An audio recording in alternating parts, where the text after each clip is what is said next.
Hey everybody, it's Sheep Guarding Llama. I'm Scott L. Miller. It is the 13th of June, 2020, Saturday. Gorgeous day out here in Dallas. Mia and I are outside running around. I actually film a couple days at a time. Obviously, I'm still sitting in the same place I was yesterday. Today, pretty relaxing day around home. Mostly we just watched some shows. I did some work, hung out with some people. We didn't go anywhere. Um, Hung out with the dog. We started the day with Paul and Dominica took this little one to her behavioralist for the first real. So we did this months ago, just before COVID hit, or when it was first hitting, and kind of set up a what to expect kind of thing, but didn't really start her treatment. She started her medicine a few days ago, or maybe a week ago, to start getting ready for this. And today they actually took her in and met. He's basically a psychologist and did a ton of where is she, what has changed, and what do we have to do to start preparing her. So that was a big thing all morning. They came back, and I hung out with one of the neighbors. He comes by every so often. So we have a neighbor who's a retired Air Force officer. He's been in the neighborhood for a long time. We have gotten to know each other pretty well now. He stops by out front. We talk all the time. So I talked to him for a while this morning. But they got back with Mia, and now we are starting this regimen of making her understand kind of social distancing, really. So we have to do things like not talk to her, not pet her.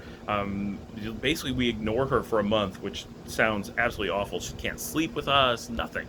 So that's going to be rough. But the whole thing is to show her that she can be self-sufficient and that we're here to take care of her, but we're not here to coddle her, basically.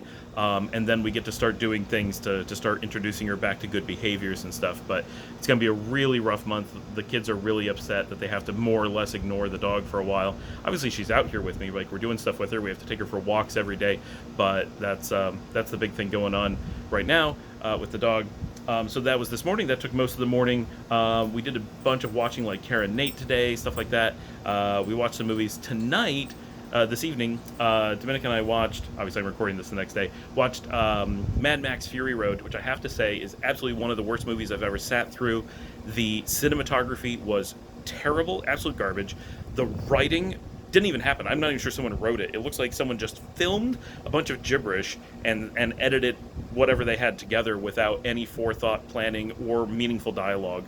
The story doesn't exist. You could say it doesn't make sense. It doesn't exist. Nothing happens. Absolutely nothing. There's just a bunch of scenes of really poor action. It's the worst directing I've ever seen. The original Mad Max, the original series, right, were all really poor, but at least they were super low budget at the time. Today, this doesn't even stand up as a low budget B movie. There is no redeeming quality to it. The acting is horrific. The directing is horrific. They rely on things like 12 dropped frames to try to make the action look acceptable. This is like a failed college project. Well, I mean, it would pass, right? Because it's well edited, but it really, really looks like a bunch of college students learning how to make film with no writer, just filmed some things and slapped it together and tried out some really cheesy B-movie effects to see if they could make it work, and it didn't, but they left it in because it's what they filmed. I can't believe we sat through it. It was so badly amateur and low budget, and for some reason they got one big actress to throw away her career on it. I will never respect her again because clearly she doesn't think she herself is an actress. I'm so appalled that she would tie herself to such a terrible train wreck of a movie. Unfathomably bad. And I just kept hoping that there would be something to it. And I don't know who this Tom Hardy guy is. Shows how much I watch movies, right? Apparently he's a big name. I'm not even clear he was using his own voice for the thing, because at no point did it seem to match his mouth. And half the characters seem to be out of sync.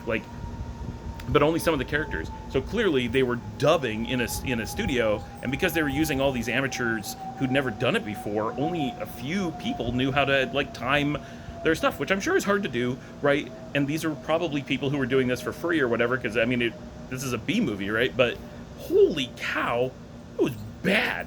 Every bit of it was bad in every way. It was just a showcase of when you don't pay for professionals, this is what you get. Bizarre that someone released this and that anybody watches it. I'm not a big fan of B movies, and at some, like, I appreciate the artistry of attempting to make something on an extreme budget, but in general, B movies are just a place for people to showcase that they're able to direct, or they're able to produce, or they're able to write, so that you're able to go on and do something better. This, if I was working in Hollywood and you put this on your resume, no matter what the role, producer, director, writer, cinematographer, actor, I'd be like, whoa, no. Right? This didn't showcase that you were able to do anything. This showcased that on this kind of budget, nobody can pull off a movie. Like, this is just complete. It was bad. And that was the end of our day. Talk to everybody tomorrow.